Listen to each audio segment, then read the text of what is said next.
Well, I think it was interesting when we did the sessions Mhm. that many people were commenting about their experiences in education. As a Black male, what was your experience? Education. Mm-hmm.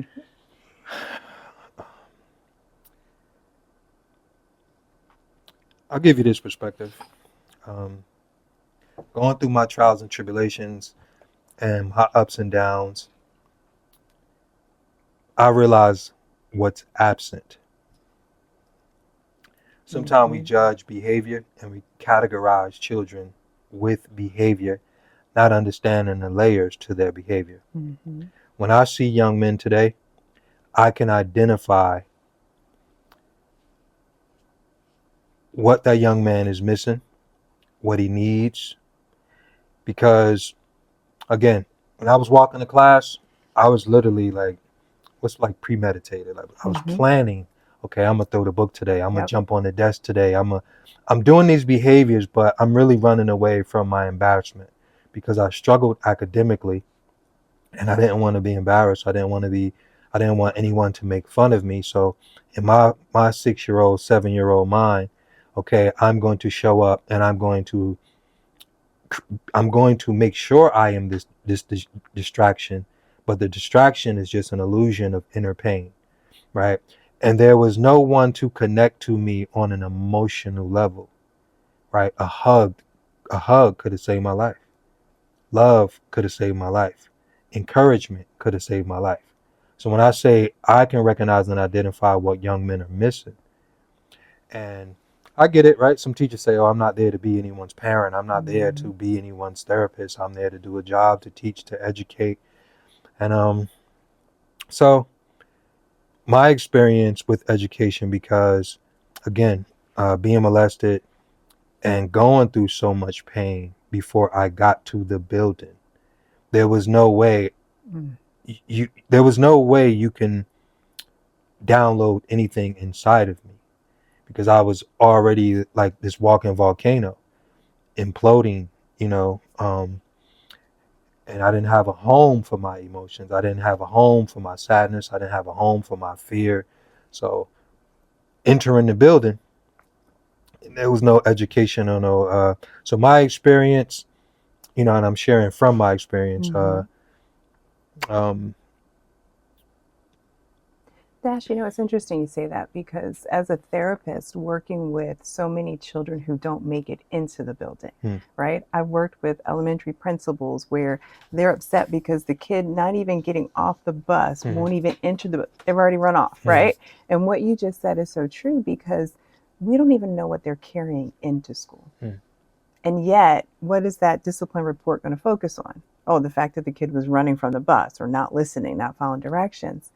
But even the fact of that anxiety, that fear, like hmm, you just said, the fear of knowing I'm going to be embarrassed, knowing that I can't do the academics, that kid's carrying that from the minute they wake up in the morning, even when they think about I have to go to school today. hmm, So many times in the morning, I work with families and kids who their anxiety, the stomach aches start the hmm, minute the kid wakes up. The refusal to get out of bed in the morning is because I don't want to face the teacher. I don't want to face the embarrassment. And that's the part that we're missing. We're so focused on what is the behavior, but we're not asking the right questions. What's behind that behavior? hmm, Why is this young man not connecting with learning? And I love that you said a hug, hmm, right? Because I'm like, high five. I love the teachers that do the high five, the shakes. That physical touch hmm, says that you belong here. I'm happy to see you. I want you here in my classroom. hmm. And it's huge. It makes a difference. Definitely, yeah, and it's important, So even Mm-hmm. when I homeschooled my son, being of course, it's my son, and of course you can show up differently, and of course we have a Mm-hmm. different connection. But if we showed up with the love, and of course I understand the legal realms when it comes to uh, how we show up for other people's children Mm-hmm. and respecting Yeah. their guidelines and their rules, but I think it was a time where we did show up in a community perspective Mm-hmm. and with a community perspective. But now, when you take in the racial dynamics, the biases, and so many different things, and it's so many disconnections and judgments and prejudice, Mm-hmm. is where it's a disconnection. Yeah, and people will sue you for hugging their child, right? Yeah, And it's like, wait a minute, definitely. but that's what your baby needs in this moment. Mhm. I think about touch, and you said it as a therapist. I think that was probably the hardest thing working with children and not being able to hug them, Mhm. right? Like if I go to church and I'm working with children in ministry, I can hug them, and I'm Mhm. like, all right, because I know that that part is also healing, Mhm. right? That physical touch. But creating things like high fives or air high fives, I'm like, it's not the same. Mhm. Like that baby just needs a hug. That Mhm. baby needs to know that we care. But even that piece of relationship with learning, Mhm. with your son, we miss the fact that boys need relationship when it comes to anything if we want to see them succeed. And I love that you said, you could pour into him because you were his father, Mhm. but you poured into him because that's what children need, Mhm. even when it comes to learning. Mhm. That we care about them, not just the grades, not just what's on the paper. I always tell parents, stop saying how school is going, right? Even at the college level, the first thing you say to your kid is not how's school going. The first thing you should say is, how are you doing? Mhm. Are you sleeping? Are you eating? Did you make any friends? Those should be those questions, not did you pass your test today? Because we get so focused on the academics that we forget the child. No, and that was one thing to this day. It's a tradition, right? How are you doing? Mm-hmm. Mentally, emotionally, physically, Yeah. spiritually. Like I wait for a full unpack, right? Because sometimes parents communicate with their children how their children communicate with them. Our Mm-hmm. children will one word us to death. Yep. How was school? Okay. You know, Right. like no, Fine. create a dialogue, Mm-hmm. right? Yep. Create a dialogue, create an Mm-hmm. expectation for the Yep. conversation. Pause. Listen. How are you Yes. doing today? Put your phone down, Mm-hmm. turn the radio off, give eye contact, physical touch, grab your son, your daughter's hand, connect with them. Yep. How are you doing today? Mm-hmm. Right? And even as a father, that has a time span, right? Because my son engagement, the time and attention, a lot of parents, we have to be okay with letting go, Mm-hmm. right? Yeah. And to this day, it's one of the most difficult, challenging things for me, letting go. Letting go. But this perspective, your 5-year-old, well, your 10-year-old is not going to be your 5-year-old. Your 15-year-old is not going to be your 10-year-old. Mm-hmm. So the more my son became more wise, right, intuitive, insightful, connected to his direction, he started to let my hand go, started to Mm-hmm. have less words, right? And sometimes we could look at that and go, "Whoa, why?"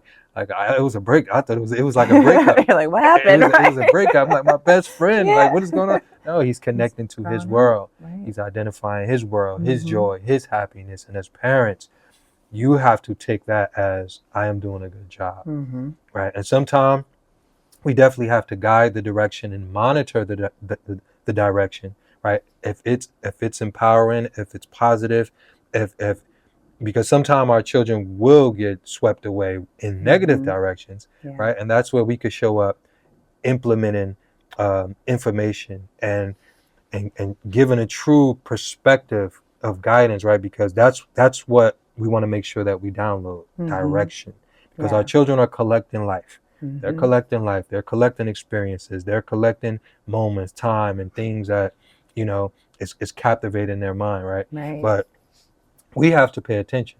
We have Mm-hmm. to pay attention to guide. We have to pay attention to give insight, to share perspectives. I don't know. I think we were talking, but literally, I know every screensaver from my son since he was like 4 years old to now. I can Yeah. tell you what he got on his phone right now, Mm-hmm. right? Because I'm Mm. paying attention Yeah. to everything that captures his His heart, attention. Yeah. his I heart, love his that. attention. I Mm-hmm. could tell you every screensaver. I could tell you every favorite show. Mm-hmm. I could tell you what he's watching. At the same time, it's not about me navigating, turning down, discrediting, disrespecting. No, let him collect life. Yeah. And then I listen to him share his perspective. Why is that interesting? Mm-hmm. Why do you like this artist? Like, and I tell some parents like, oh, they don't do this, they don't do that, they don't pay attention, right? And sometimes we wait for our children to. I'm like, how many times? How many times did your son walk in the room, and watch Price is Right with you. Right? He's not going to just come in the room and watch Price is Right or whatever the show is, because you're like, okay, he's not into that. But the same thing, like as parents, we have to be willing to connect to their world if we want to know the language of what's taking place in their minds or in their hearts. And that's what like I love to do, like to just dive into their worlds, dive into their reality, so you can communicate from their reality, so you can connect to them mentally and emotionally, and build from that love and that intensity from something that they're connected to. And sometimes, unfortunately, we're not willing to do that. And it's interesting you say the social media and the technology connection, right? And so with my son, on a Sunday afternoon at about 4:00, if I want his attention, I will FaceTime him. And when I FaceTime him, he will turn on and he's got his headset on because he's playing with his friends. But if I called him from another room, I would not get his attention, right? Because again, he's got his headset on, but he'll pay attention to that phone. And that's that piece too, like going in, and I'm fine to say a 2-minute conversation while he's playing his game and chit-chatting, catching up, and then, all right, I'll see you later. But being willing to say, it's sometimes not even just about putting the phone down. And I love how you said knowing what they're into. You know, I know his schedule. I know what he's doing. I can tell you any day of the week what he might be into. But then how do I connect with him instead of making him stop what he's doing, right? Because that's the mistake we also make as parents, right? Shut all that down and pay attention to me. But then what are you doing? I always tell parents, don't tell them put down their phone or get off their phone. Tell them, hey, can you come play a game with me? Can you come interact with me? Let's go watch a show together. Let's go, shopping together. Let's fix something. What's your favorite food? Let's go get that. Because that's where we're struggling as well. We're telling them, oh, you're on the phone too much. You're on technology. But then we're not giving them any of us. And that's what they're really wanting in that moment. Something else you said, it's interesting, the screensavers. My daughter has a picture, and it's probably one of my favorite pictures of us on her screen, and she has other pictures as well. But the thing I love about the picture is we're face to face, and we're looking. She's probably 4 or 5 years old. She's tiny, probably 3, maybe 3 or 4. But it was at my sister's wedding. We're both dressed up, beautiful, but we're face to face, and we're both smiling. And of all her pictures, that's the one she has on her screensaver. And it just speaks volumes to me as a parent too, because those are those connection moments. To say that's what we cherish, those times when not just we were dressed up like princesses, but the fact that we were also connected and holding on to that. To bring up that point, you ever listen to a song that you heard 100 times, but you listen and realize you're hearing it for the first time, right? Because you had to grow to gain perspective to on the finally words. download the information being communicated. See, sometimes we're present in a moment that is going to take our children time to download the value of. So we're like, oh, why don't you? Right? So you know how many times, like even now, I go back and I go, wow, and I look at it from my mother's perspective, and I look at it from this different point of view, because I always say your perception and perspective create your reality, right? So sometimes we're present in a moment that our children have to download a connection to be connected to the moment. So it may take them 2 years to go, wow, look at what my mother did. She was going through this, and she still showed up. She was sacrificing this. She worked, she went to school. And it may take them time when they're going to school, and they go, man, I can't even do this. And they go, man, appreciate it. How my mother do this and still feed us and still, like sometimes you got to pay bills to realize like how my mother was paying bills. Like why the lights was never off. Like, and sometimes we want our children to download files that they don't have the storage for. Give them time, give them space. And when we learn to value that, when we learn to understand that, think of the things that our parents were saying. This perspective.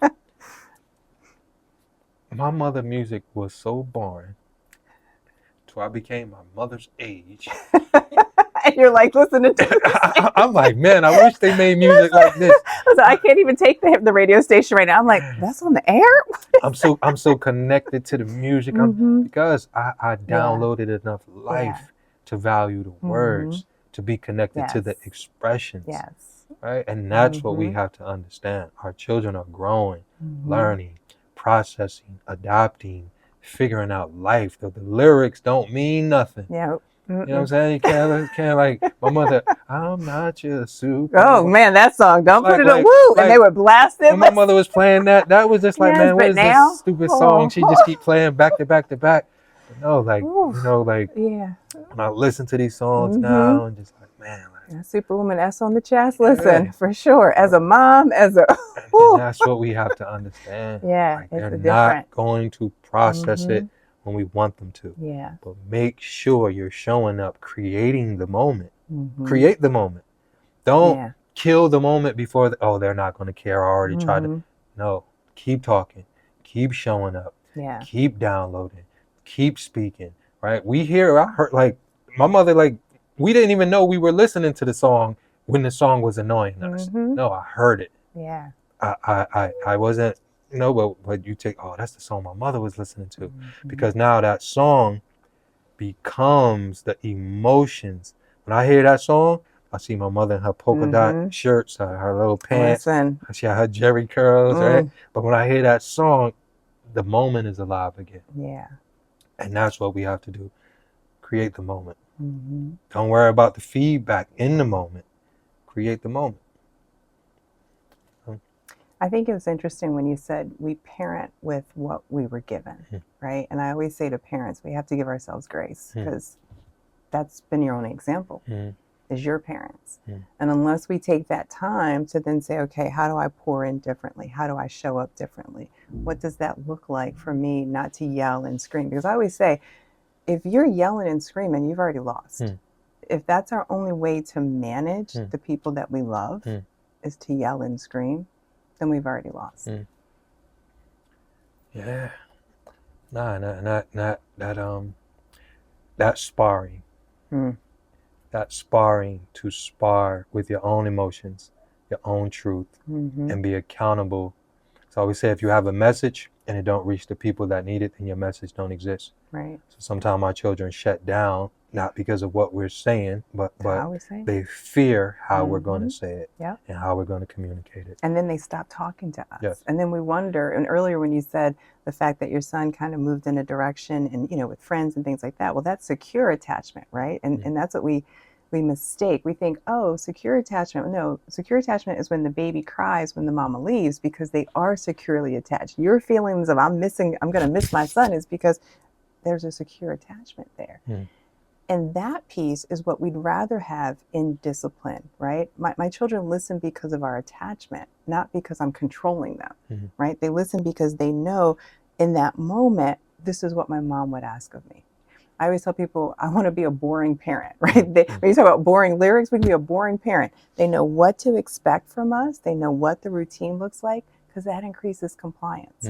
If I know every day dinner is at 6, my bath is at this time, I do homework at this time, that increases their compliance. I don't have to repeat instructions and directions in my home because they already know it. We've been doing the same thing since y'all were wee little. So at this point, it's just on repeat. And I think that I know my experience in working with parents, by the time they come in for therapy to say, I need help with my parenting, I need help with my child, they're beating themselves up. They're upset, they're hurt. And I always say to them, what you just said earlier, listen, you only know how to be a parent from what you've experienced. So we're going to forget yesterday. We're not going back there. I'm not a backwards therapist. I don't dig up your past. I don't blame you for stuff as a parent. I don't say, oh, this is the reason why your kid's this way. We start from today and we say, okay, how do you want to show up? How do you want to be with your child? What do you want your home to look like? What do you want it to look different? In what ways do you want it to look different? And then we jump right into problem solving. Because I'm like, we're not going to have the same problems every day. If we're having difficulty getting up, if we're having difficulty cleaning our room, then let's problem solve that. Let's get into being preventative versus waiting till you're in the moment. Now you lost control. You're dysregulated. Your child's dysregulated. Everybody's screaming at each other. And we still have a messy room. Doesn't make sense. The parent, like parent in depression. Like we need a new word. I'm the parent right now. And because for the most part, the momentum in doing it right, even when you know that you handled your children in a way where you sit down and you have to acknowledge that you want to do it better. Yeah. And being brave enough to apologize. Say, I'm sorry. Like I apologize for so much. And because sometimes we have to process ourselves from our children's perspective. Yeah. Like my son went to high school, I followed him, walked to him, walked with him, right? And it had nothing to do with him. But he's processing it like, man, my dad won't just let me be. He just always, didn't trust me. Right? Yep. But for me, no, I'm triggered into the first day I was walking to school and I want to protect you. But I didn't want to unpack all of that, but I had to unpack all of that. Look, this has nothing to do with you. This is my fear. This is my anxiety. This is my trauma showing up. So I'm just asking you to hold space for me. And I don't know like how I communicated fully in that moment. Right. But sometimes we don't want to be honest because some parents don't want to come out of the parenting role. Right? I let my son know when I was guessing. No, right? Listen, don't hold me accountable for this. I don't know what's going on. I'm guessing. I'm making up stuff. I'm trying to. But they honor that and they love that. Absolutely. Like, I think that you're spot on. We're afraid to show them our vulnerability. To say, I don't know. And even as we say that words to our children, I don't know. Gives them the strength to be able to say that. It's so much pressure in pretending that you do. And being perfect. And that's what our children hold us to. Oh, my mother, my father should have knew better. If you know I don't know, then you're like, oh, my dad said he didn't know. Like, in teenage years, they start telling you that you don't know. It's a beautiful thing. I honor that too. Yes, it's a beautiful thing. Thank you for your feedback. I watch my son outgrow my wisdom. That part, yes. And teach me. Yes. He's there right now. Yes. He's been Listen, there. I got a 19-year-old too. Listen, I'm with you. And that's such a vulnerable space for parents. Some parents will keep their children stuck because they don't want them to outgrow their voids and their fears. Yeah. I witnessed that with my mother. Like my mother, everything was like, because my mother, again, that trauma showed up environmental. Like if my mother got too far from what she knows, she literally would just break down. So mine, like we on a plane, we going to Africa, my mother, everything. She would just run down a list of why we shouldn't do this, why we don't do that, and don't do this, and don't do that, and don't do this, and sometimes I catch myself doing that, and it's about being honest. Like I tell my son, hey man, like look, I don't know, I don't even know the language of what you're talking about. So even in sports, like he run track now. I say I don't know what I'm watching. I'm like, so what's a skill? Like, so you just run? Like, right. What I'm like, doing? I'm like, how you know if you good? He like, oh no, the agility to this. And I'm like, okay, so I don't like basketball. Okay, I know dribble, shooting, and point guard. Right. I don't know what's okay. You running. I'm just watch. Okay, you run. So how do I cheer for you run? Like run. Like okay, if you're not in first or second place, I don't know the skill in track. But I love what you just said. How do I know how to cheer for you? Right? And I think that's that biggest part in the moment. We might not know what they're doing, and how, but we can still show up for them, and we can still cheer them on. And I think as parents, that's where our role starts to change, right? I always say in the beginning, we're training them, right? But at some point, we become the coach, right? So we're kind of guiding them a little bit more. And then we do cheer them on, and we become their biggest supporters. At this age, I'm like, go ahead, do it. And I'm here to support you. I love you. I care for you. I'm proud of you. But that's my role now. And that is that part of letting go for, again, being able to kind of hold them, what we call scaffolding is guiding them along the way. And then at some point, it's time for them to take their wings. And I sit back in the stands and eat my popcorn and watch you make your mistakes too. But then also cheer you on to say, keep going. You got this. Even failure. Like my son played basketball. That was my first time witnessing him struggle. Because I seen him talk to 10,000 people, 20,000 people. I seen him operate in his purpose since he was young. So, or younger, like 9 and 10. I seen him be just phenomenal. So when he tried basketball, he was sitting on the bench. I remember the first little time he got into play, he shot at the wrong court because that was his first time meeting anxiety. Right? Meeting, being overwhelmed. And I'm like, oh my God. And that was the last game he wanted me to, like, and then my brother-in-law was there making fun of him, and but that was my first time witnessing him not be great, not good, but like not be great at something, and that was a struggle for me to witness. Not like my pressure, it was overwhelming because I never seen him be vulnerable and like, so, Mhm. you know, but I had to like learn in real time how to navigate that conversation for him, you know. Yeah. But to even like watch him track, baseball, football, he's just doing everything. But I had to fear speech with football because I stayed away from football. I'm like, boy, what you know? Boy, you know, like You're right gonna get away, hurt, right? just being my mother, like, you know, Mhm. because that I that fear. perspective of like our children see fun, we see fear. And Mhm. that starts with the day they're on the sliding board, they want Yep. to jump off the swing, they want Yep. to jump in the puddle. We see, no, I got to clean those Mhm. pants. They just Yep. see puddle. What is this water going to do when I jump Mhm. inside the puddle? You know, so that balance of parenting, let them know where they can find you at. 'Cause I'm going to put this whole conversation up. Oh, they can find me at Dr. Stacy Haynes LPC on Instagram, drstaceyhayneslpc.com. So Dash Yep. Hudson _ Mhm. on everything. If you guys enjoyed the conversation, please leave your feedback.